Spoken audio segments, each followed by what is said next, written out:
Are you serious? Are you serious? Of course, the 64-year-old Las Vegas shooter, Stephen Paddock, had help.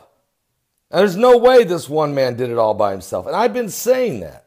I've been saying, first of all, you guys know this, I've said that the Dallas shooter who shot the 11 police officers, killing 5 of them, I've said he didn't do that by himself. We've got video of a guy down on the ground, on the street, shooting a man while someone was shooting from the 7th floor. So we know there was more than one there. We know there was.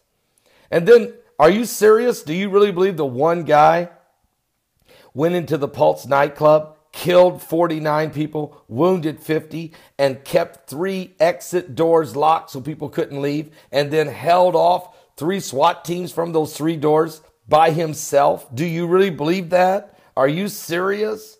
But wait, there's more.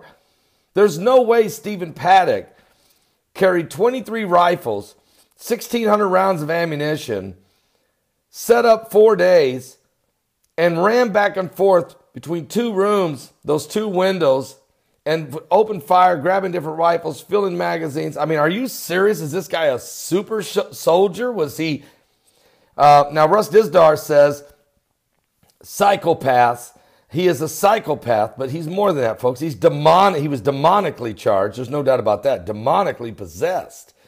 Even his girlfriend said he would lay in bed at night and moan and groan as he was in his subconscious sleep. These were the demons in hell that were working on him. But even after all of that, he couldn't have been doing this by himself. Even special ops forces are saying no one among them would have the ability to pull this off. So, and he had no military training. So now we have the sheriff. The Las Vegas says there's evidence suggests that the Las Vegas shooter had help, says the sheriff. Matter of fact, Stephen Paddock, the 64-year-old retiree who sprayed bullets onto tens of thousands of Las Vegas concert goers, probably wasn't able to pull off the shooting on his own, according to the sheriff. Clark County Sheriff Joseph Lombardo told reporters during an evening news conference that he believed Paddock, who he referred to as a disturbed and dangerous, likely received some form of assistance. Nearly 60 people were killed in the attack and almost 500 were injured. Do you think this all was he accomplished all of this on his own? The sheriff asked, referring to stockpiles of weapons, ammunition that Paddock had acquired over the decades. You've got to make the assumption he had to have had some help at some point. Police found 50 pounds also of explosives in the guy's car. And he was shooting a target called tannerite, as well as the 1,600 rounds of ammunition in Paddock's car parked outside of the Mandalay Bay Resort and Casino. He was trying to hit the car to blow it up, plus all the rest of the shooting he did. It remains in the car for some reason, he said.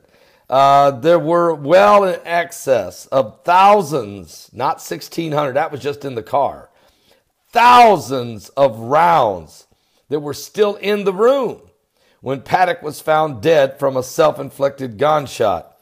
Lombardo said additional guns and several pounds of tannerite were found in Paddock's home, also in Mesquite, Nevada.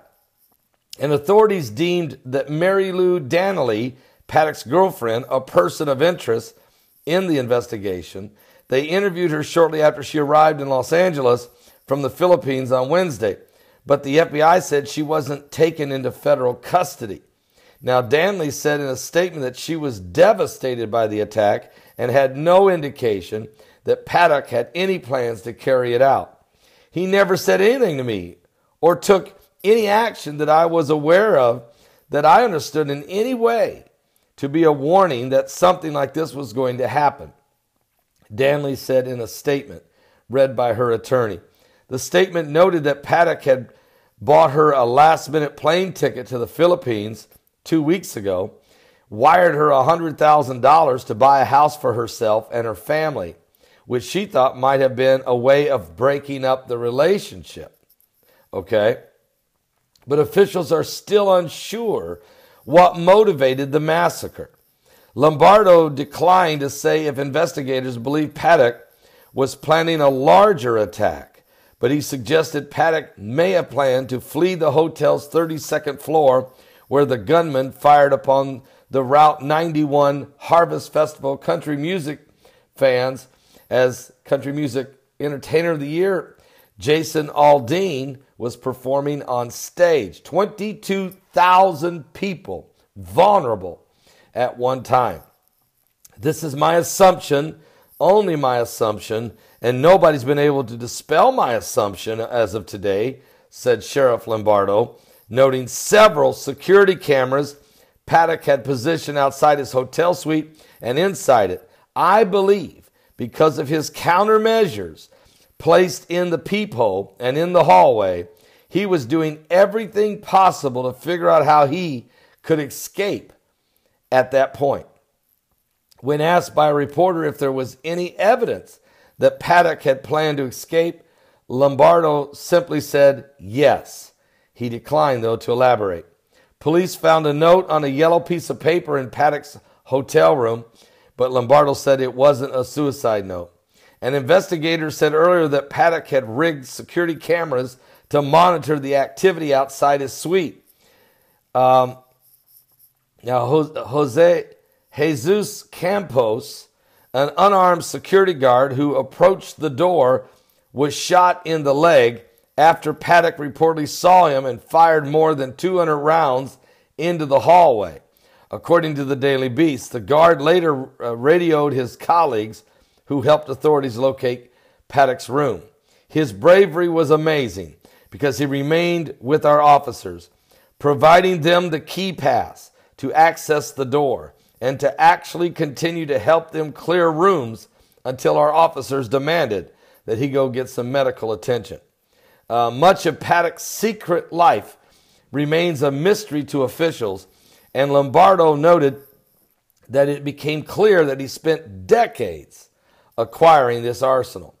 Paddock also rented a room there in Las Vegas at the Ogden Hotel, which overlooked the Life is Beautiful music festival the weekend before the shooting. He also, folks, had rented a room in Chicago that would have overlooked the big, huge concert they have there. But he didn't show up for that. Okay, so he was obviously scouting out different venues of which to carry out in his mind this deed of massacring people in an outdoor concert. The sheriff says there's no way this guy did it by himself. I'm telling you, no. I know. And we've got, look, there's videotape that really suggests there could have been a second shooter on the fourth floor window. And I've even seen one videotape that suggests there may have been a shooter on the ground. I would think he had 5 or 6 people helping him. We know he was a member of Antifa. We also know he had recently, and several months ago, had become linked in with Islam, converted to Islam. ISIS claims that he is one of their soldiers. I can tell you this: he was certainly one of Satan's super soldiers to carry out the chaos of the last days. Folks, this is just the beginning of sorrow. You're in the end times.